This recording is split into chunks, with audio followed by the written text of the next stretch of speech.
to come off. He gave the thumbs Now up. it's the light that comes off. The light comes on, okay. The light is off, we're on. And this is Eric Jackson, who turned up from the States. When did you arrive, Eric? Arrived on Sunday. Would have arrived on Saturday, but got here Sunday, had a delayed flight, had time to set up the booth and come see a bunch of old friends here in Europe. Excellent. Well, you are here, and you are here to talk to us about re-engaging lapsed paddlers, those who've been paddlers and forgot that they were, and you think that you can re-engage them. Absolutely. We're going to talk about that, and I think everybody here will be able to relate to it. So let's get going. Absolutely. That's something that should interest all the trade, because we are all dreaming of having new customers. The floor is yours, Eric. Thank you, Yves. Okay, so everybody knows the subject matter, and why would we talk about this? So if you sell things in paddle sports, you sell paddles, gear, kayaks, whatever.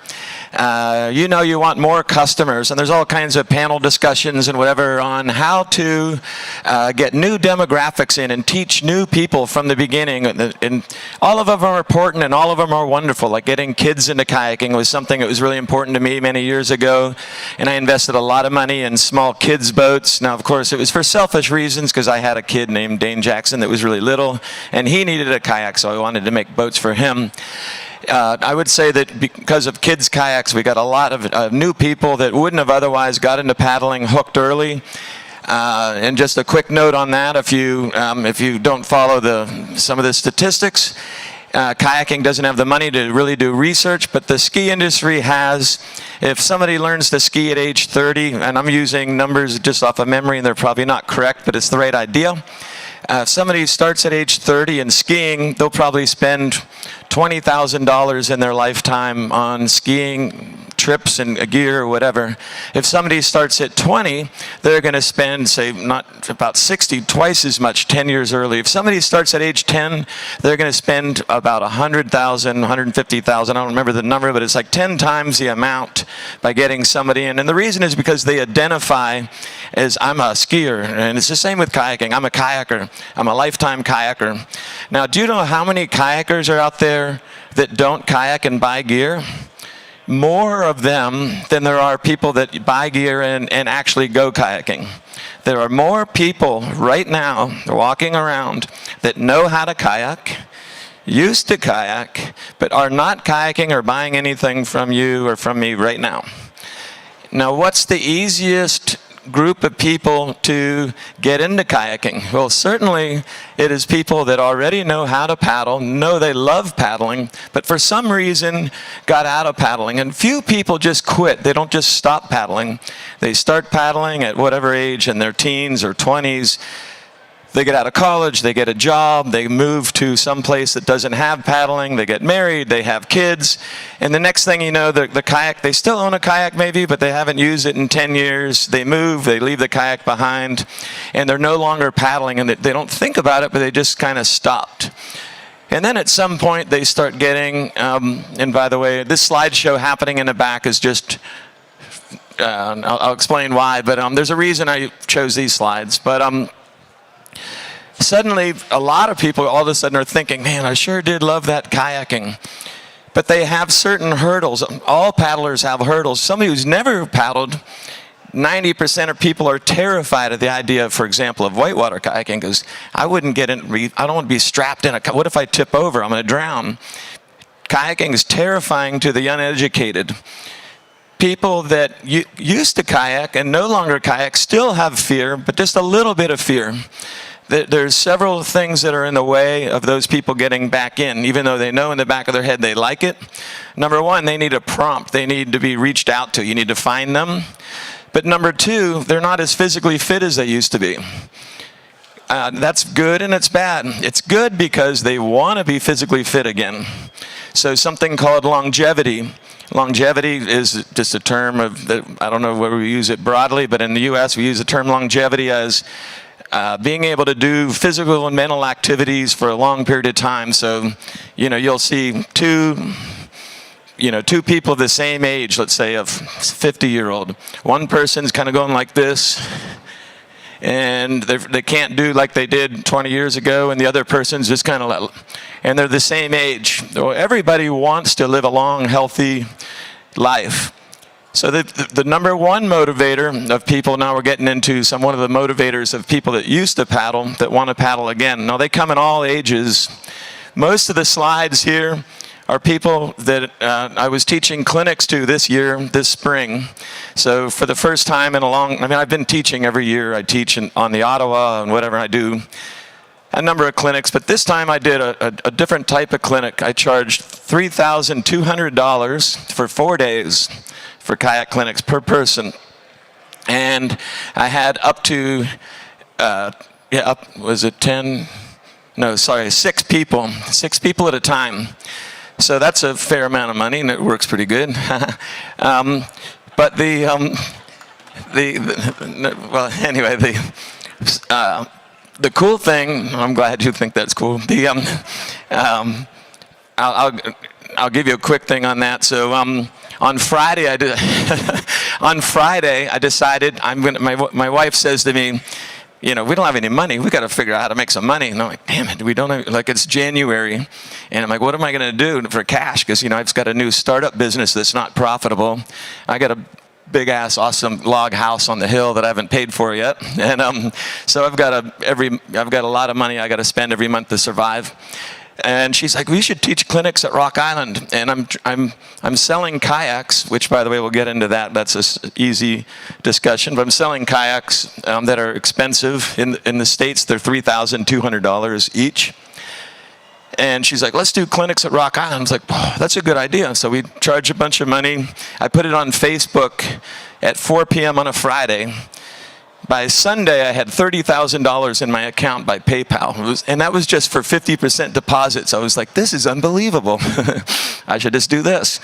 But the average age person that you're seeing the clinic people, 64 years old, 50-something, 72, I don't know how old he is. She's like 45 or whatever. All the people that were coming to my clinic are old.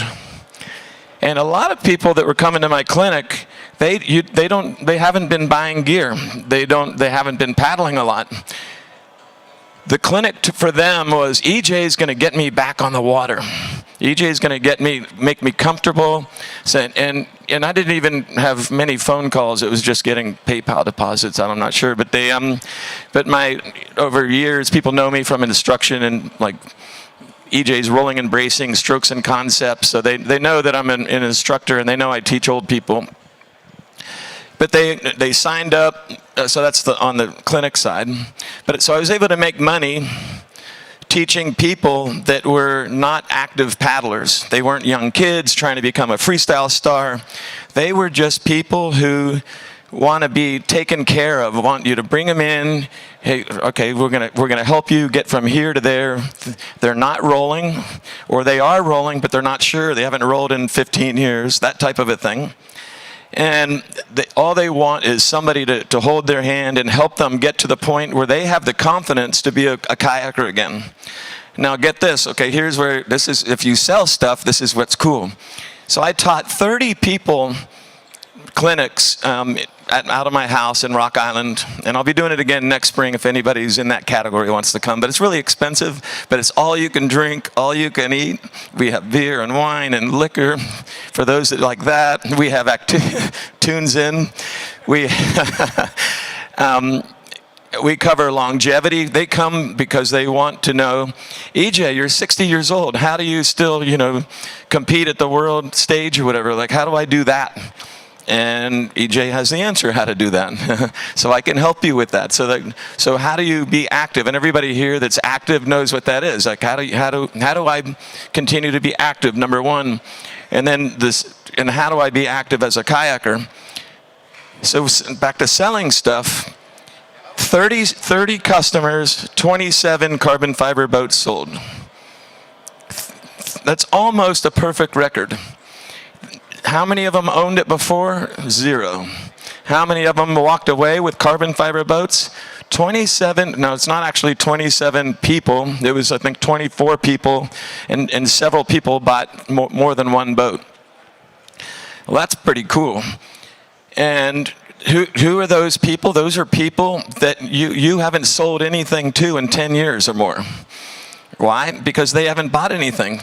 And just because somebody owns a kayak and owns a paddle and owns gear does not make them somebody that's contributing to our industry.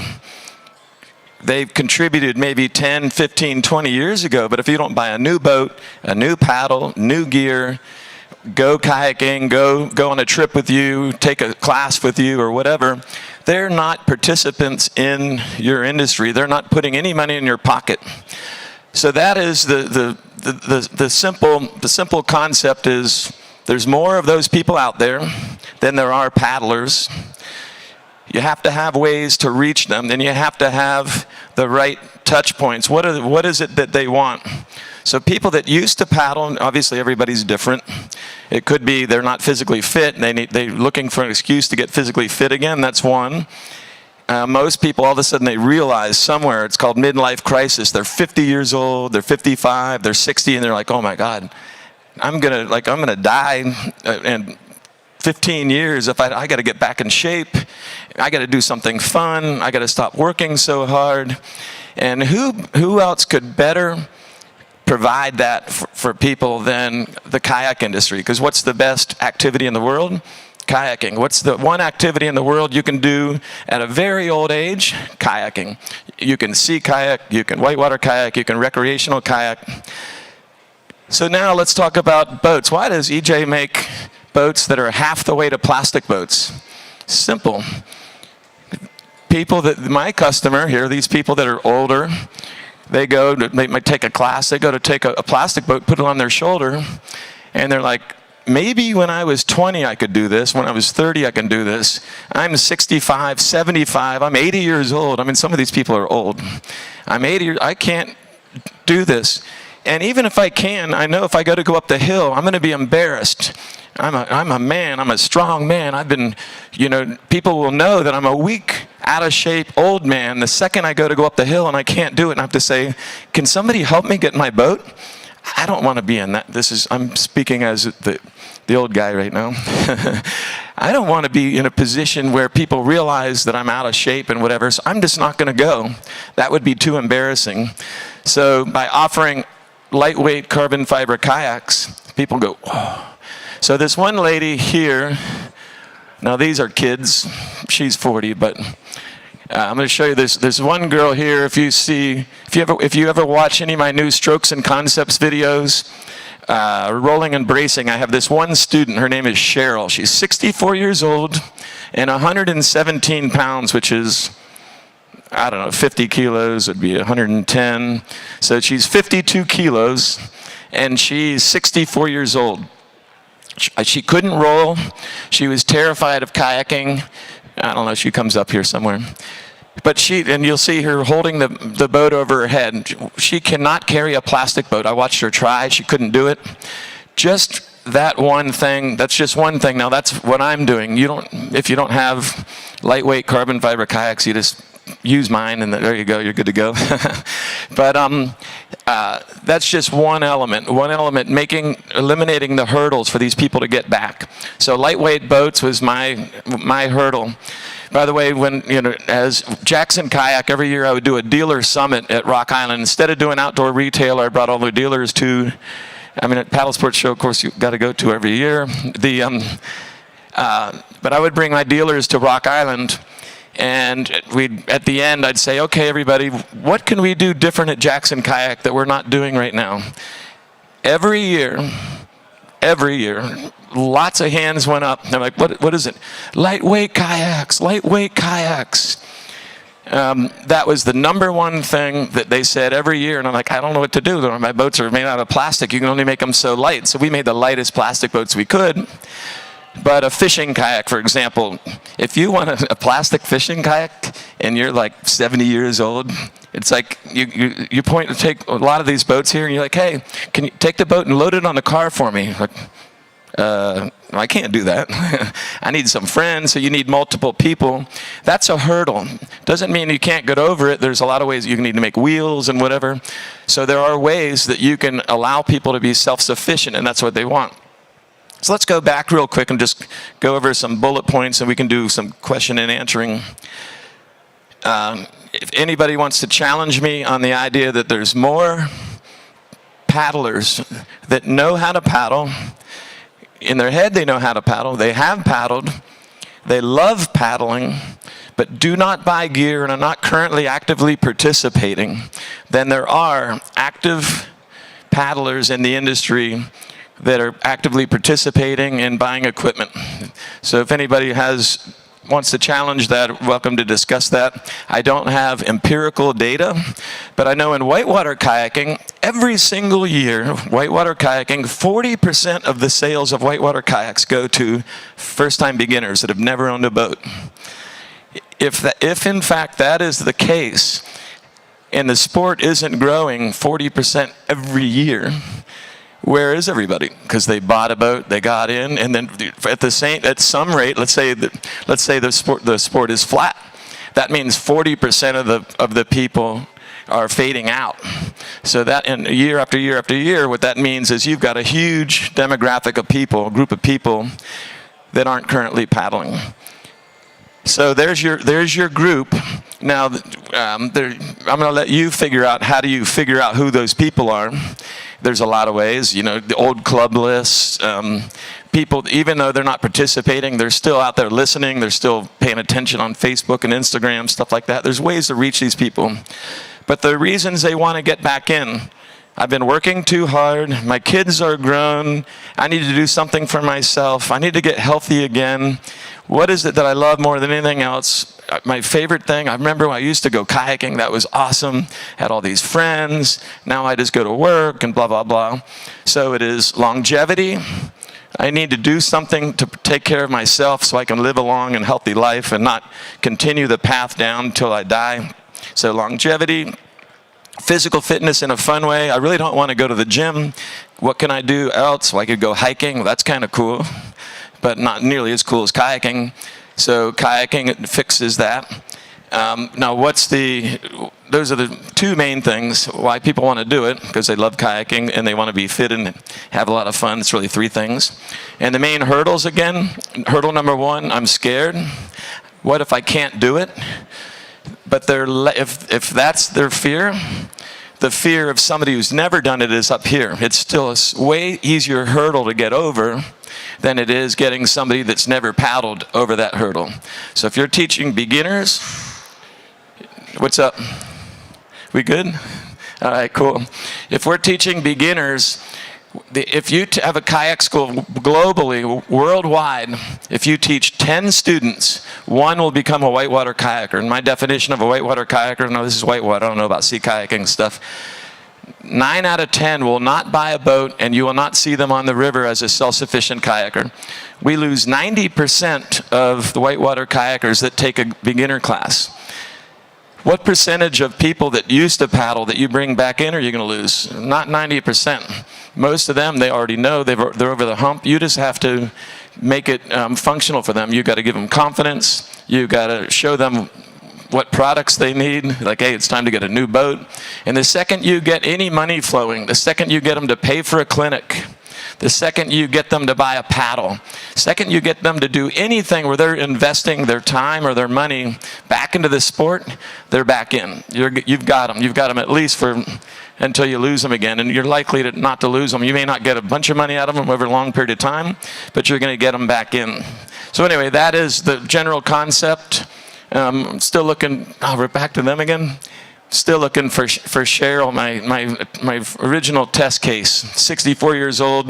I can't carry a boat. I can't roll. I'm scared. I don't know that I'll ever be able to do this again. She learned to paddle a long time ago. She never learned to roll, but she loved it. Now I'm old, and I'm getting arthritis, but I need something to do. And we got her into it. She's still not there. I can't find her. But anyway, she's the one doing this with her boat. Oh, that's after drinking a lot of, I don't know how those photos got in there.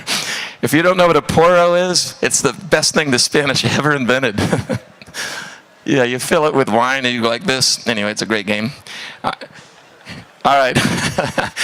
Let's do some Q&A. Anybody have any questions? Well, Yves got something for us. Yeah. Just a comment is that at the paddle sports show, when a presenter comes up with a commercial strategy and he can give an example that he's made 30 grand out of it over a weekend, we love it. Okay. Cool. It means that it works. It works. So I think we can take your word for it on this presentation.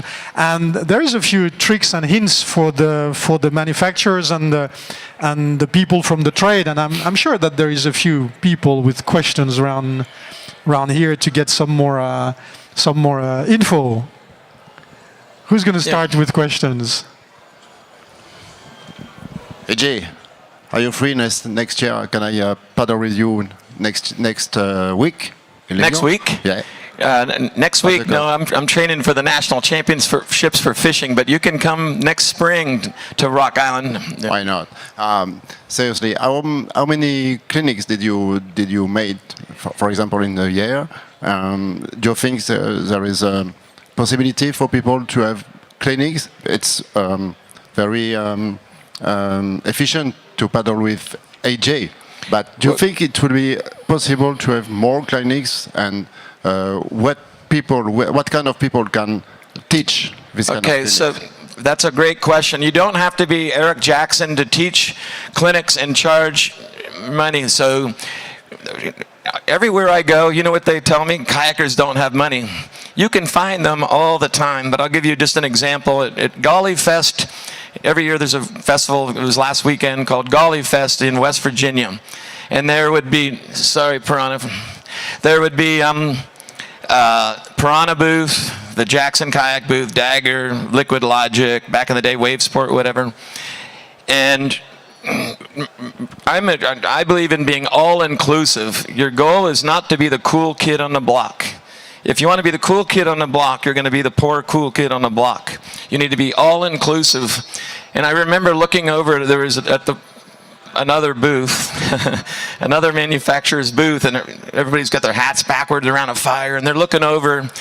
And there was a friend of mine over there, and they're all looking and laughing at our booth. And I'm busy putting all these people in kayaks and whatever, and we have these older people, and they're coming over, and my friend comes over, and I'm like, what are you guys laughing at? And it's like, oh, they're just laughing at all the geeks that you've got in your booth. They're just like, man, I'm so glad I don't have to deal with that or whatever. I'm like, what?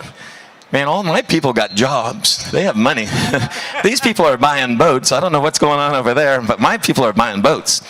So the point is that the kayakers have money, and which kayakers have the most money? The ones I'm talking about that don't paddle anymore. They have the most money. Why? Because why don't they paddle? Because they've been working their butt off. They've been work.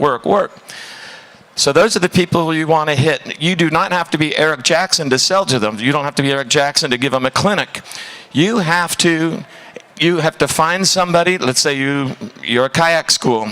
And by the way, rule number one, if you sell product, you're responsible for creating your own market. Anybody who just tries to satisfy a market is a leech on the system and isn't contributing. Contributing to the system means you are bringing new paddlers in, and those paddlers are your people that will buy from you first. You can be a paddle company, a gear company, a kayak shop.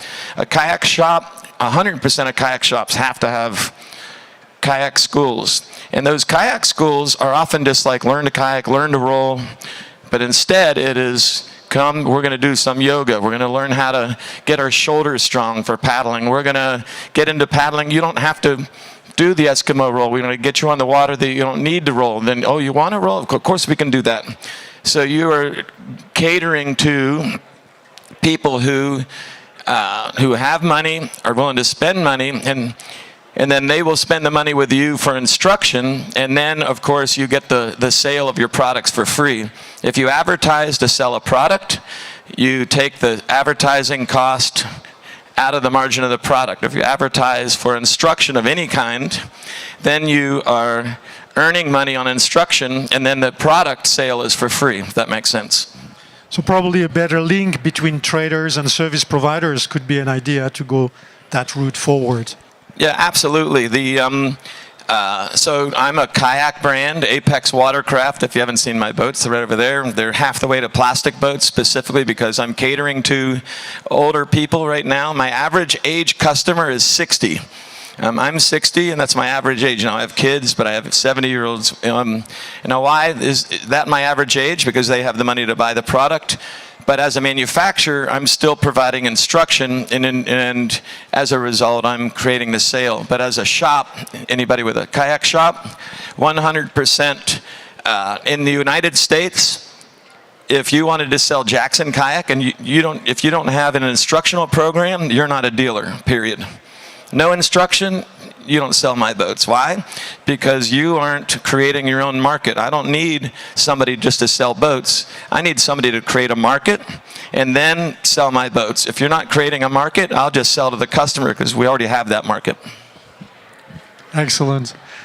Any more question for Eric? Well, we've got it at hand. He's here to answer your ideas. I'm sure he's reachable and he's by email to get some more info. But it's good timing to. Yep, we've got Bob here. It's not so much a question. It's just to add to what you're saying, Eric. The thing I'm a parent. I'm 54, and recently I'm going through is empty nest syndrome, which just adds to what you're saying.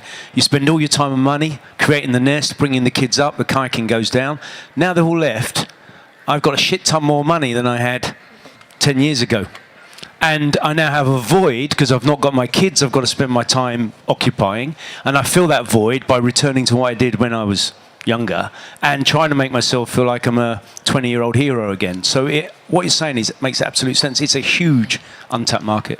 That's awesome. Well, then, with all that extra money, come see me at my booth.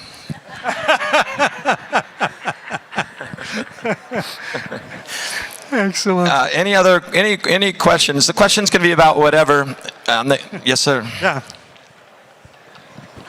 I just have to ask a question. So I come from India. These things are growing. As 12 years ago, I started a paddling event where anybody can come with anything floats. Whitewater kayaks, rafts, canoes, and now we have a little bit more industry knowledge. They know the difference between whitewater kayak and a sea kayak and all that, and the government is getting into it. How can you guys help us? You know, if you have problem with people not getting in, we can fill that, and there's people with money as well, because unfortunately kayaking is a luxury item. So the customs department taxes like a yacht. So the rich people like it because it's a luxury item, but we need help with even basic things like instructions. There are no good quality people. People claim they just come, and I've seen people paddling in the river without any safety guidelines, and we don't want it. So how can we all work together and develop? I know China is doing the same, but India is a beast that needs help. What can you guys do? No, that's awesome. Well, so number one, you're doing the right thing. I saw you talking to Toon, but I had no idea you were from India. Now I know somebody from India is here that wants to grow this sport in India. Super cool. So you need product in India. You need instruction. You need kayakers in India, or kayakers, canoers, or whatever.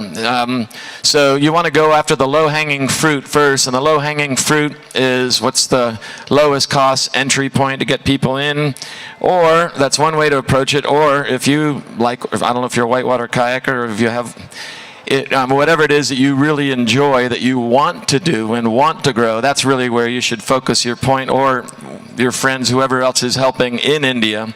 Nobody from the outside can come in and just create a market for you that, you have to do that from the inside. You need mentors, you need people so you don't have to reinvent the wheel. So I'm Eric at Apex Watercraft. You need to start a club that's very low cost. It's $5 a year or whatever. Just something so you have some budget, but you're creating an online community. You're creating meetings where you come and meet, and then you paddle, or you do social events. So the fastest way to grow a market I had a kayak school in Washington, D.C. back in the 90s, and we would teach about 2,000 students in a average summer. About 50% of the Washington, D.C. market came through my kayak school at some point. And there was a lot of kayak schools. What I did different was you come to a roll session in a pool, and then you go out to the bar and hang out afterwards in the evening, or you go to the pool session in the morning on a Sunday, and then you go to a diner and have breakfast and whatever. So you create that social thing. So what happens, every healthy kayak market has one thing in common. There's enough activity in that local area that can be what you do. So I'll give you the analogy for in the southeast of the United States. It's called the Bible Belt. Why is it called the Bible Belt? Because more people go to church. They don't go to church Sunday. They go to church Sunday. They do the softball game on Monday. They do the volunteer thing on Wednesday. They go do the whatever on Friday. By the time they do all the things the church has offered them to do, they've got all their social time, all the time that they have left over after work and family. They don't have time for anything else. So that's what they do. If you want to have kayakers, you can't just have one event a year and then next year come back because that's super fun, let's do this again. And then if you have to wait 6 months or a year for the next thing, it's like, they're gone. But if you have something happening at least once a week, a gathering, just get together. We used to do brunch, just come Sunday brunch, and then what do? You go paddle. Something happening every week. You reach critical mass, people get together, they create their own bonds, it creates a life of its own, and they grow. And then they're like, I need a boat, I need to learn how to do this, and do. And the last thing is each person needs like a long-term goal. So my suggestion for long-term goal, what I always did in my kayak school, is a first-time beginner would come, and I would say, this is just the numbers we had. If you put a $400 deposit in on a trip to Costa Rica, a trip to the Ottawa, a trip to Idaho on the Salmon River, we will get you ready for that trip. We will make you a whitewater kayaker, and you're going to go to this amazing place. Now, what was the way? $400 right now. First time beginner, they paid $100 for a clinic. Give me $400 right now. You could do $20 lessons until you're ready. And they're like, oh. And then they'd get these little groups. Are you going to the Ottawa too? Oh yeah, me too. I'm like, man, do you know how to roll yet? No. Man, we got to practice. And then all of a sudden you've got a long-term goal for them. And then that's how you grab people, keep them. And then you have 1 paddle or 2. Then you have 10. Then you have 20. But you can use me as a resource. There's a lot of people in here that know, from kayak shops and whatever. So other manufacturers that can provide some ideas. Excellent. Yep. Thanks. Not so many companies produce kayaks for kids. And I mean whitewater and flat water, any types of kayaks. Because when our children were small, we also made some kayaks for kids, and we were all very happy about it. But we couldn't see the demand in our market, and it wasn't profitable. And do you see, could you manage to do it profitable with this type of kayaks in your market? So the question is, I think if I understand your question, is the kids' boat market profitable? Is that the question? Okay. So the answer I made my first little kids' boat. The first boat that we started, Jackson Kayak, was the fun one. Was that profitable in 2004? No. Was it profitable in 2005? No. Was it did it add profit to Jackson Kayak? Yes. That mold is still being used 20 years later. Today, fun ones not today, but in 2024, that same boat's being molded. So a $30,000 mold investment into the kids' boat in 2004 is now in 2024 is still being used. So I invested, let's say it was $30,000 into a fun one, and now 20 years later it's still being used. So long term, absolutely profitable. Now, how many of the people that bought a fun one went to a 1.5, 2 fun, 4 fun, whatever? A lot. On the U.S. kayak team, in the senior class and the junior class, there's only one person that didn't learn in a fun one. One. Everyone else on the U.S. team first learned in a fun one. So from my perspective, it is not only, it's immaterial whether that is specifically profitable. One more thing on profitability. This is actually for all manufacturers. You don't have to believe it or whatever, or agree with it, but this is my approach. At Jackson Kayak, we've had tough years. As we all know, the kayak industry can be hard. Tough years to be profitable, then good years, whatever. So we would hire like consultants, business consultants. What can we do different? What can we do different to be more profitable and to get an outside input? 100% of them, 100% of the consultants that we paid money for, which is a total waste of money, would say, they'd look at the things and they'd say, well, this fishing kayak, this one mold did 3,000 units this year, and it's 3 years old. How long will that mold last? Oh, we'll probably be selling that for another 5 years or more. Well, that's good. This fun one, how many did you sell out of the mold this year? I think 125.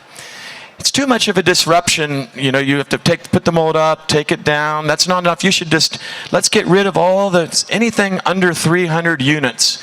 Get that out of your line and you'll be more efficient and more profitable. It's like, yeah, but we won't be a whitewater kayak company.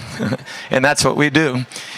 The objective is, how can I be profitable doing the things that we know are important to make the industry work? It's not, if we all wanted to be, focused on profits, we'd be selling real estate or something. I don't know. Thanks. Thank you very much. I think we have reached the end of this presentation. There's no more questions or comments. Eric, thank you very much for coming down here. Yeah, thanks round of applause. Thanks for having me, guys. Thank you for your advice. Okay, and we will be meeting again very shortly with Bob Teams for a talk about recycling paddling products, which will be the continuity of the discussion.